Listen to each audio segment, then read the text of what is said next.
Assalamualaikum warahmatullahi wabarakatuh anak-anak. Halo semua, apa kabarnya? Semoga selalu sehat ya. Sebelum kita mulai pembelajaran, kita berdoa dulu yuk. Menurut agama dan kepercayaannya masing-masing, berdoa dimulai. Berdoa selesai, selamat belajar. Hari ini kita akan belajar tema 7 subtema 2 pemimpin idolaku pembelajaran pertama. Mari anak-anak kita belajar dengan penuh semangat ya. Apakah kamu memiliki seorang pemimpin idola? Siapa pemimpin idolamu? Apa yang telah diperbuatnya sehingga ia dijadikan pemimpin idolamu? Nah, anak-anak, kalian bisa menceritakan tentang pemimpin idola kalian. Di sini, kalian bisa menceritakan misalnya pemimpin idola kalian adalah ketua RT kalian atau yang lain. Kamu sudah belajar tentang kepemimpinan dan nilai-nilai yang harus dimiliki. Di sekitar kita banyak pemimpin yang baik dan kita mengidolakannya. Apakah kamu memiliki seorang pemimpin idola? Siapakah dia? Mengapa kamu mengidolakannya? Tulislah pemimpin idolamu dan nilai-nilai kepemimpinan yang mencerminkan pengalaman nilai-nilai persatuan dan kesatuan. Jangan lupa menuliskan contoh kegiatan yang telah dilakukannya. Contohnya yaitu Insinyur Soekarno. Beliau merupakan presiden pertama Indonesia. Beliau selalu menanamkan rasa persatuan dan pentingnya mengenang perjuangan kemerdekaan dengan semboyan jas merah, yaitu jangan sekali-sekali melupakan sejarah. Dengan melihat sejarah bangsa Indonesia yang berjuang dalam mendapatkan kemerdekaan, dan seharusnya para penerus bangsa harus berjuang untuk mempertahankan kemerdekaan. Sifat-sifat pemimpin yang juga menonjol dari Insinyur Soekarno adalah percaya diri yang kuat, penuh inisiatif dan inovatif, serta kaya akan ide dan gagasan baru, sehingga pada puncak kepemimpinannya pernah menjadi panutan dan sumber inspirasi pergerakan kemerdekaan dari bangsa-bangsa Asia dan Afrika, serta pergerakan melepas ketergantungan dari negara-negara barat. Nah, itu tadi ya anak-anak, cerita tentang Insinyur Soekarno. Hanya sekilas saja, kalau dijabarkan banyak sekali prestasi yang sudah dicapai beliau. Beliau adalah salah satu proklamator yang memproklamasikan kemerdekaan Republik Indonesia. Nah, pemimpin idola kalian memiliki kepribadian yang bagaimana? Bagaimana sikap-sikapnya atau nilai-nilai apa saja dalam pemimpin idola kalian? Nah, contohnya di sini secara nilai agama.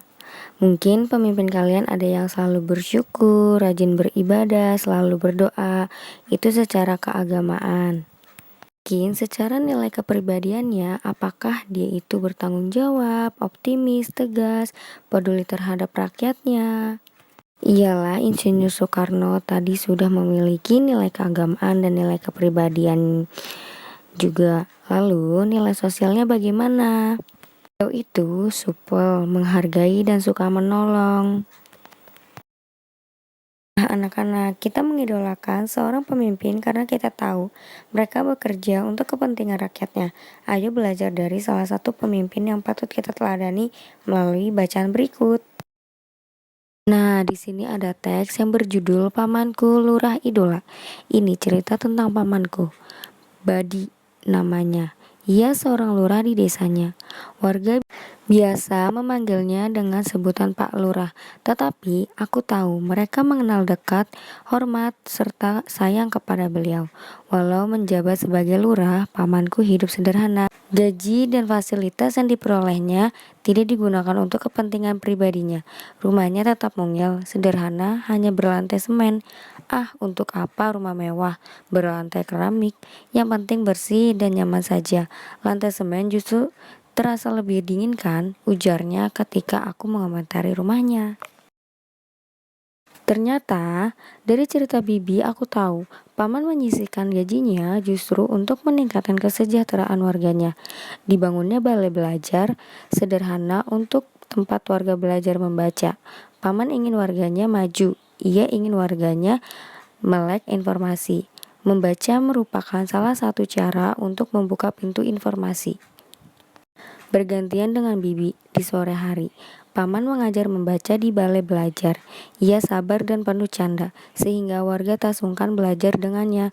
Kadang warga seperti seperti lupa bahwa sang guru adalah lurah, pejabat pemerintahan desa. Paman sedikit demi sedikit juga menyediakan berbagai buku di balai belajar. Berbagai buku disediakan seperti buku bercocok tanam, pemeliharaan hewan, atau buku pengetahuan umum tersedia di sana. Ia selalu menyisihkan sebagian gajinya untuk membeli buku di pasar buku bekas. Bukan hanya memikirkan kesejahteraan warganya, pamanku juga selalu bermusyawarah dengan warga sebelum menentukan kebijakan. Aku ingat, pernah sekali waktu sekelompok investor datang menemui paman, mereka ingin membangun toko swalayan di desa. Sebagai lurah, paman dapat saja langsung menyetujui, tetapi paman justru mengumpulkan warga untuk berdiskusi. Dikemukakannya dampak positif dan negatif jika ada toko swalayan di desa mereka.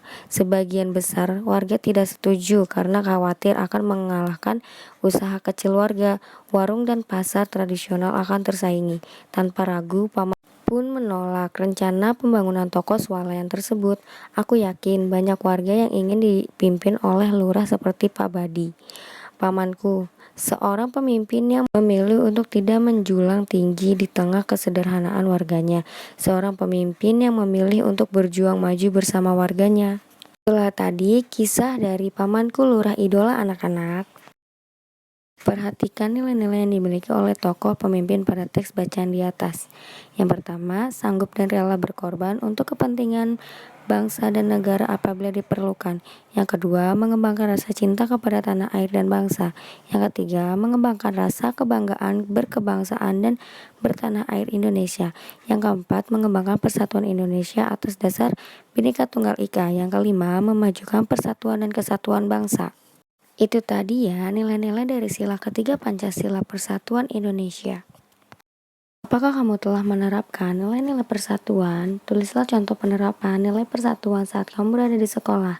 Jangan lupa sertakan manfaatnya bagimu dan di lingkungan sekitarmu. Contohnya, berteman dengan teman yang berbeda agama. Manfaatnya banyak memiliki teman. Toleransi, manfaatnya tidak terjadi pertengkaran. Saling menghormati antar teman, manfaatnya sekolah menjadi aman. Nah, mungkin kalian memiliki contoh-contoh lain penerapan nilai-nilai kesatuan yang berada di sekolah kalian. Lurah idola seperti tokoh dalam cerita sebelumnya memang dicintai masyarakatnya, penduduk dengan beragam belakang, agama, sosial, suku bangsa, dan budaya dapat bersatu karena seorang lurah yang bekerja keras untuk penduduknya. Demikian pembahasan kita di tema 7 subtema 2 pemimpin idolaku pembelajaran pertama. Semoga video pembelajaran ini bermanfaat ya dan bisa dipahami. Terima kasih. Wassalamualaikum warahmatullahi wabarakatuh.